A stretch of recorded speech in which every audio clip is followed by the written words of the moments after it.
tanggal 6 September 2024, ketepatan kita sudah memasuki tanggal 2 Rabiul Awal 1446 Hijriah.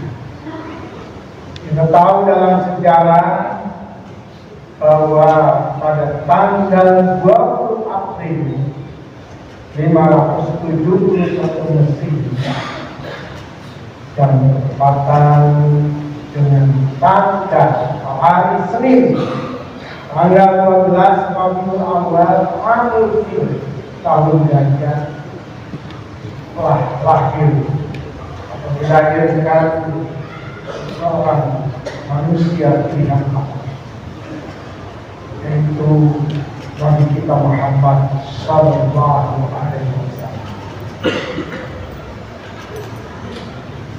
Hadirin sidang Jumat yang terhormat, kemudian juga dalam catatan sejarah bahwa beliau pada 24 September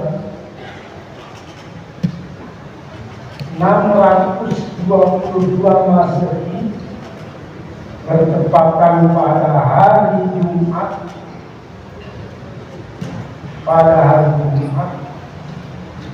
atau sudah disebut lagi dengan tanggal 12 Rabiul Awal,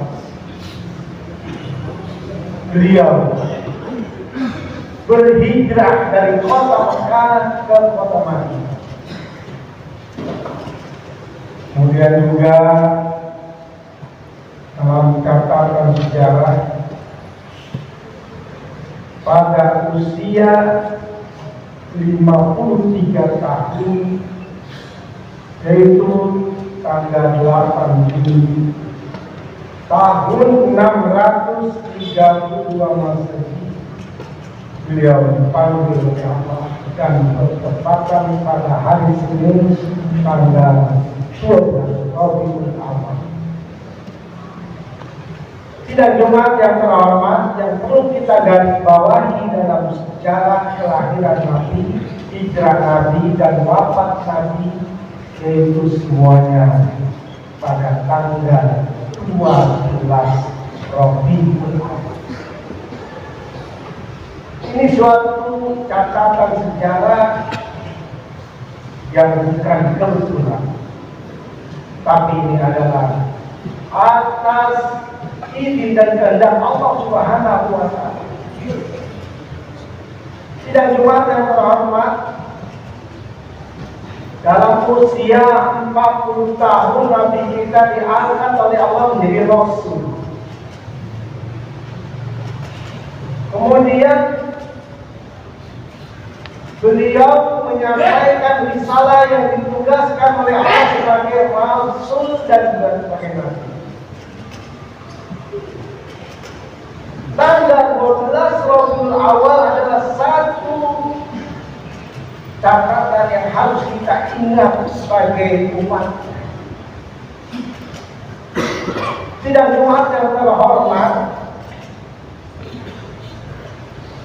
beliau meninggal dunia dalam usia 63 tahun. 40 tahun diangkat menjadi Rasul, 63 tahun meninggal dunia atau wafat. Berarti dalam bilangan tahun yang cuma cukup 23 tahun, beliau menyebarkan dinul Islam kepada umat manusia.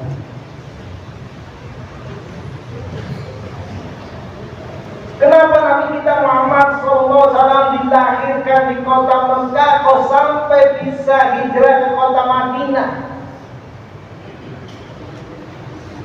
Karena perkembangan untuk menyebarkan dinul Islam di kota Mekah kurang kondusif.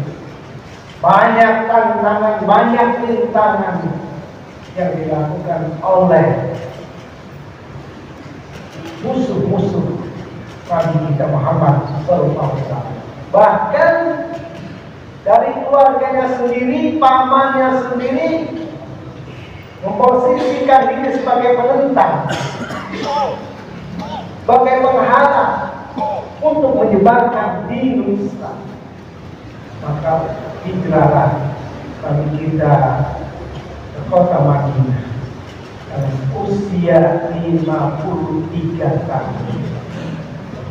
Kurang lebih 10 tahun Nabi kita menyebarkan Islam di kota Madinah, kemudian diwafatkan oleh Allah Subhanahu wa Ta'ala.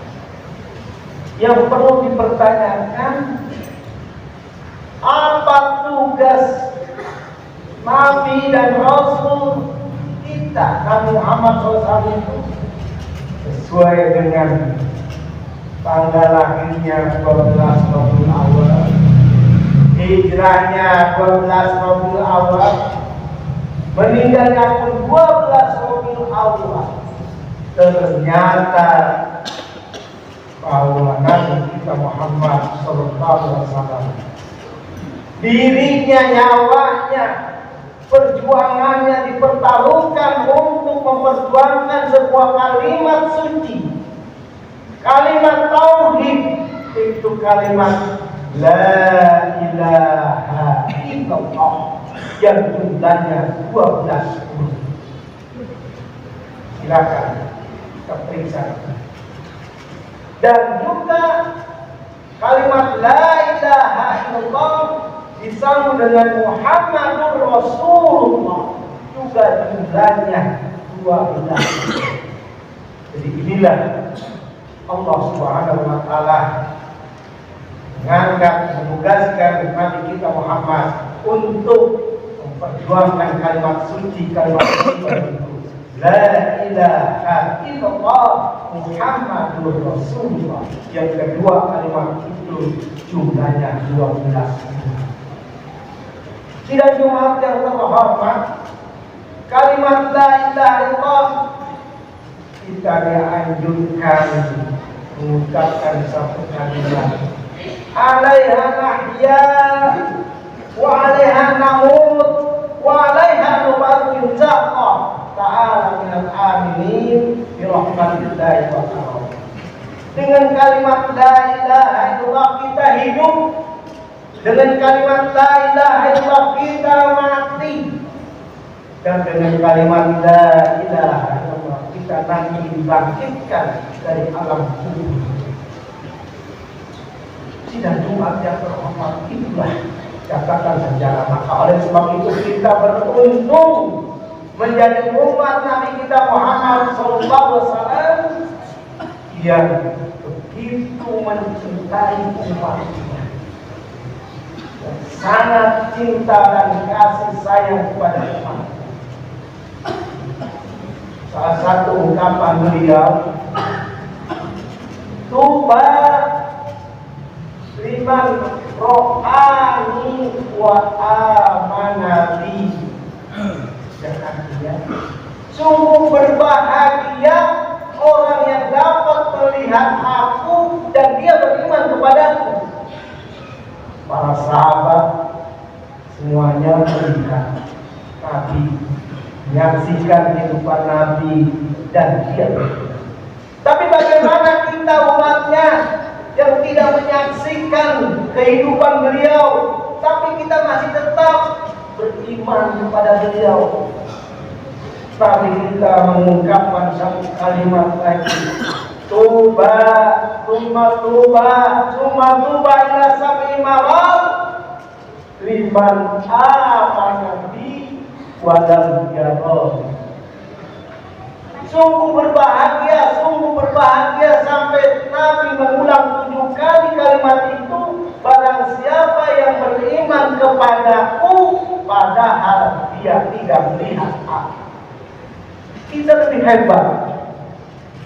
Kalau sahabat dia beriman melihat bagaimana tingkah laku Nabi, bagaimana akhlak Nabi, bagaimana sifat Nabi. Kita tidak melihat kehidupan mereka, kehidupan Nabi, tapi tetap tidak beriman. Apalagi Nabi mengatakan barang siapa yang beriman kepada, yang memberikan satu penghargaan kepada umatnya, kullu ummati yadkhuluna jannah illa man aba. Semua umatku akan masuk surga kecuali yang tidak mau. Sidang Jumat yang terhormat di depan para sahabat kami mengucapkan kalimat itu. Qalu wa man ya'ba ya Rasulullah. Para sahabat bertanya, ya Rasulullah, siapa umat Nabi Muhammad yang tidak mau masuk surga? Nabi menjawab, man ata'ani dakhala jannah wa man asani faqad aba. Siapa saja di antara umatku yang taat kepadaku, dialah yang akan masuk surga. Dan siapa saja di antara umatku yang asani, durhaka, tidak mengikuti aku, menentang aku, dialah orangnya yang tidak mau masuk surga. Tidak cuma yang terhormat, Nabi mengatakan demikian, maka kita sebagai umatnya tidak menyaksikan kehidupan beliau, tidak melihat kehidupan beliau, mari kita taat kepada Nabi kita Muhammad SAW, karena Nabi sudah memberikan penghargaan begitu tinggi kepada kita sebagai umat. Maka kita pun sebagai umatnya wajib cinta dan mencintai Nabi kita Muhammad SAW. Tidak umat yang terhormat,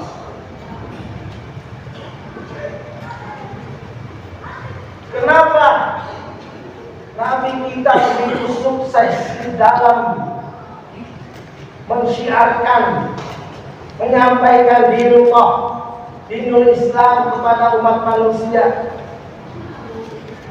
Walaupun di kota Mekah mereka ditantang, dirintangi, aniaya, tetapi di kota Madinah Nabi Muhammad dan pengikutnya dielulukan, diharapkan hijrah ke kota Madinah.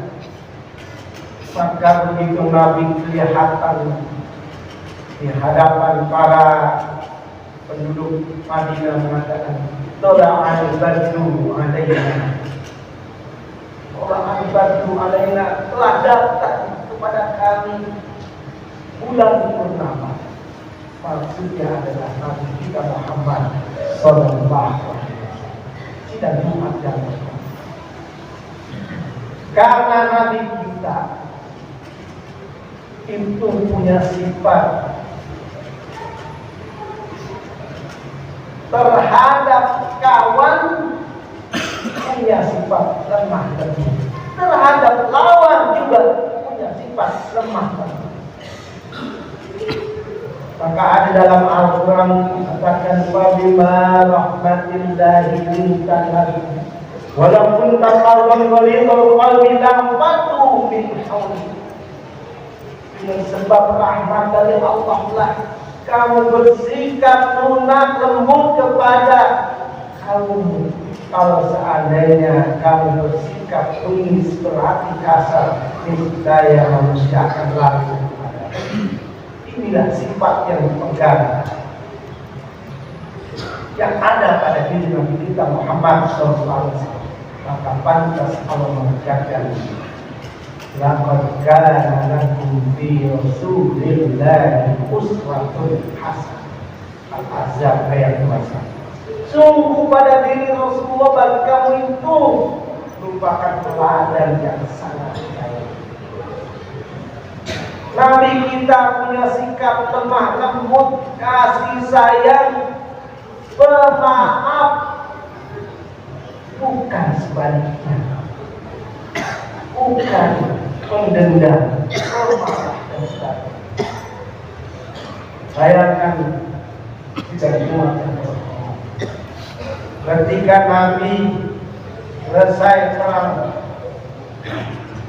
gotokan petugas alam. Karena turun hujan sangat lebat, Nabi Muhammad tertinggal oleh sahabat-sahabatnya, tinggal sendiri di bawah sebatang pohon. Nabi berteduh. Tiba-tiba datang seorang pemuda dengan membawa sebuah pedang yang namanya Daksu. Sambil menghunuskan pedangnya di leher Nabi Muhammad, si Daksu bertanya, "Ya Muhammad, ma yamna'uka minni ya Muhammad? Siapa yang akan menolongmu? Wahai Muhammad, dari aku ini aku pegang sebuah pedang." Nabi Muhammad cuma menjawab, Allah lah yang akan menolong saya. Mendengar kalimat Allah, sudah gemetar, berkeringat tangannya. Pedang yang sedang dipegangnya jatuh di hadapan Nabi. Sidang Jumat yang terhormat, diambil kesempatan oleh Nabi Muhammad, pedang itu dipegang dan diluruskan kembali di leher si Daksu. Nabi Muhammad bertanya kepada Daksu, "Ya Daksu, man yamna'uka minni ya Daksu?" Kalau bahasa kita, siapa yang akan menolongmu dari aku, hai Daksu? Daksu menjawab, "Tidak ada ya Rasulullah, kecuali kalau kamu mau memaafkan saya, kalau kamu mau menolong saya." Apakah tindakan Nabi Muhammad kepada si Daksu? Si Daksu dimaafkan dan ditolong. Tidak digunakan pedangnya itu untuk memotong leher si Daksu. Tandanya bahwa Nabi Muhammad bukan pendendam, malah yang pemaaf. Pada saat itu juga si Daksu menyatakan, "Saya ikut Nabi Muhammad dan saya masuk Islam." Masya Allah, kita itu Masya Allah. Inilah perilaku Nabi kita Muhammad SAW. Contoh yang kedua, ketika Nabi Muhammad mau ke masjid, dari tempat yang agak tinggi ada seorang Yahudi yang selalu menudai Nabi. Pada suatu ketika yang sering menudai Nabi tidak ada. Setelah selesai dari masjid, Nabi bertanya kepada tetangga yang ada di sekitar, "Kemana orang ini ya?" Akhirnya tetangga yang memberikan keterangan, orang yang sering meludahi Nabi itu sedang sakit dan minta diantar kepada tangannya untuk menemui si orang Yahudi tadi. Begitu Nabi datang ke orang Yahudi yang sering meludahi Nabi ketika mau pergi ke masjid, si orang Yahudi itu ketakutan, mohon maaf dan sebagainya. Baik, saya sudah memaafkan kamu. Walaupun kamu sering meludahi aku, saya sudah memaafkan. Saya tidak akan membalas. Mendengar kata-kata Rasulullah seperti itu, orang Yahudi tadi menyatakan sujud di hadapan Rasulullah, minta maaf dan menyatakan masuk Islam. Masya Allah, tidak diumatkan terhormat. Itulah sosok seorang manusia pilihan Allah, yaitu Nabi kita Muhammad SAW. Maka pantaslah mereka diberi sifat-sifat yang mulia oleh Allah. Pertama, sifat siddiq, benar, jujur. Maka dengan kejujuran ini, dengan kebenaran yang dia perjuangkan, dia berhasil memimpin umat, memimpin rakyatnya ketika di Madinah. Kedua, dia diberi oleh Allah sifat amanah. Dia termasuk manusia, sosok manusia yang dipercaya, sehingga dia pernah mendapat gelar Al-Am, orang yang dapat percaya. bukan seorang manusia pengkhianat. Karena kalau amanah itu lawannya al-khianat, pengkhianat. Tidak, tapi seorang yang sidik, orang yang amanah. Dan juga Allah juga memberikan sifat yang namanya tabligh, menyampaikan apa saja yang diperintahkan oleh Allah, ditugaskan oleh Allah, semuanya disampaikan kepada umatnya. Bukan kitman, bukan menyembunyikan. Dia apa adanya, transparan. Seperti tadi yang kita lihat di layar, mengurus masing cara terbuka, transparan, menyampaikan kegiatan dan juga keuangan. Ini salah satu contoh yang diajarkan oleh Nabi kita Muhammad SAW. Dan yang keempat, sifat yang diberikan oleh Allah kepada Nabi itu sifat patuh, cerdik, pandai, jujur, amanah, menyampaikan dan cerdik. Inilah yang menjadi sifat oleh Nabi kita Muhammad SAW. Maka beliau berhasil di dalam membina, membimbing dan mempersatukan umat antara kaum Ansor dan kaum Muhajir. Mudah-mudahan kita bisa mengambil hikmah dari catatan sejarah dan perilaku Nabi kita Muhammad Sallallahu Alaihi Wasallam. Jadi mohon kepada Allah, mudah-mudahan kita diberikan kekuatan lagi dan batin dan diberikan pertolongan oleh Allah Subhanahu Wa Taala, sehingga apa yang sudah dicontohkan oleh Nabi kita dapat mengerjakan, baik kita sebagai seorang pribadi, keluarga maupun dalam masyarakat. Amin, amin ya rabbal alamin. Barakallahu li wa lakum bil Qur'anil azim wa nafa'ani wa iyyakum bima fihi min ayati wa taqabbala minni wa minkum tilawatahu innahu as-sami'ul 'alim. Aqulu qawli hadha wa astaghfirullah li wa lakum ولوالدينا ووالديكم ولسائر المسلمين والمسلمات والمؤمنين والمؤمنات واستغفروه إنه هو الغفور الرحيم.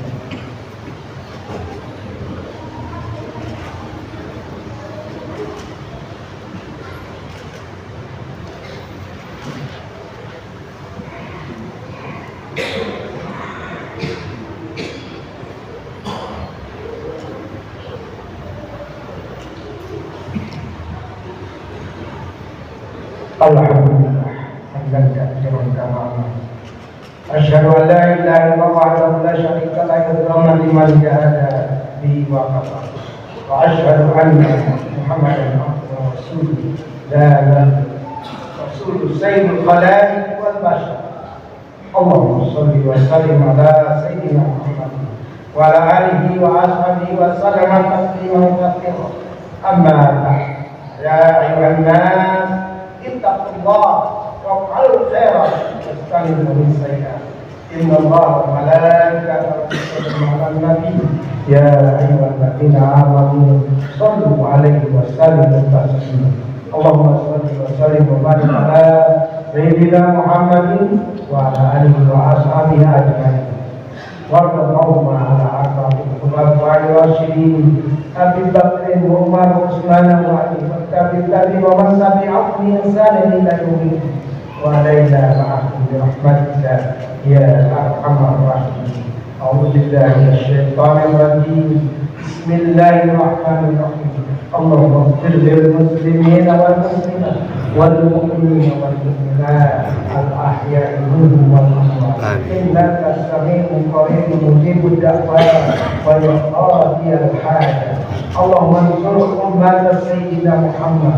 Allahumma arham ummat sayyidina Muhammad. Allahumma aslih ummat sayyidina Muhammad. اللهم انصر من نصر المسلمين واخذل من خذل المسلمين. اللهم اعز الكفرة المبتدعة والمشركين وعلي كلمتك إلى يوم الدين برحمتك يا أرحم الراحمين. اللهم ادفعنا البلاء والوباء والفحشاء والبلاء والمنكر والبغي والسيوف والكلب والشدائد والمحن ما ظهر منها وما بطن من بلدنا هذا خاصة ومن بلدان المسلمين عامة إنك على كل شيء قدير. ربنا لا تؤاخذنا إن نسينا أو أخطأنا. ربنا ولا تحمل علينا إصرا كما حملته على الذين من قبلنا. ربنا ولا تحملنا ما لا طاقة لنا واعف عنا واغفر لنا وارحمنا أنت مولانا فانصرنا على القوم الكافرين. اللهم أرنا الحق حقا وارزقنا اتباعه وارنا الباطل باطلا وارزقنا اجتنابه برحمتك يا ارحم الراحمين. ربنا آتنا في الدنيا حسنة وفي الآخرة حسنة وقنا عذاب النار. عباد الله إن الله يأمر بالعدل والإحسان وإيتاء ذي القربى وينهى عن الفحشاء والمنكر والبغي يعظكم لعلكم تذكرون. فاذكروا الله العظيم يذكركم واشكروا على نعمه يزدكم واسألوه من فضلكم ويهديكم ولذكر الله أكبر. الله أكبر.